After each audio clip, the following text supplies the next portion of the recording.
নমস্কার বন্ধুরা, অস্মিতার চ্যানেলে সবাইকে স্বাগতম। আজকে আমি দেখাবো নিরামিষ আলুর দম বানাবো বাদাম বাটা দিয়ে। এটা লুচি বা পরোটার সাথে বা রাইসের সাথে খেতে ভালো লাগবে।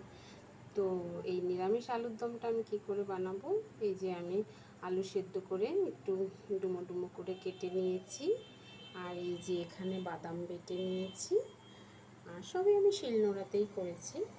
আর এইখানে আছে কাঁচা লঙ্কা, টমেটো বাটা, জিরে গুঁড়ো, তারপরে আদা বাটা, আর আছে 2 টুকরো এলাচ, আর কাঁচা লঙ্কা, আর এই হয়ে গেল মোটামুটি। এবার আমি কড়াই বসিয়ে দিয়েছি, একটু সাদা তেলে আলুগুলো আমি ভেজে নেব।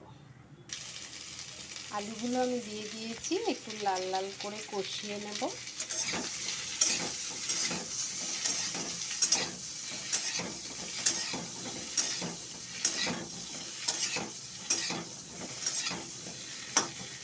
পাঁচ মিনিট মতো এটা আমি কষিয়ে নেব। তো 5 মিনিট পর চলে এসেছি, এই যে আলুগুলো ভাজা ভাজা হয়ে গেছে। এবার আমি নামিয়ে রাখবো। সর্ষের তেল দিয়ে দিলাম, পুরো রান্নাটাই আমি সর্ষের তেলেই করছি।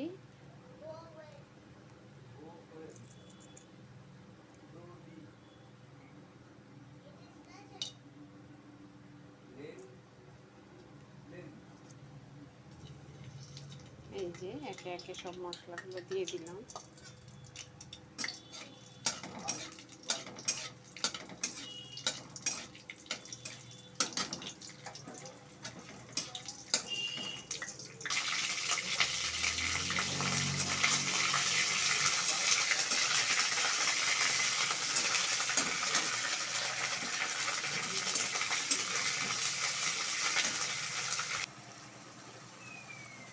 মশলাগুলো ভেজে তারপর আমি আলুটা দিয়ে দেবো।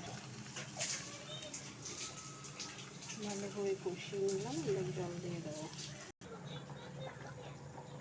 যে ঝোল দিয়ে দিয়েছি, ফুটছে, 10-15 মিনিট মতন ফুটবে, তারপরে নামিয়ে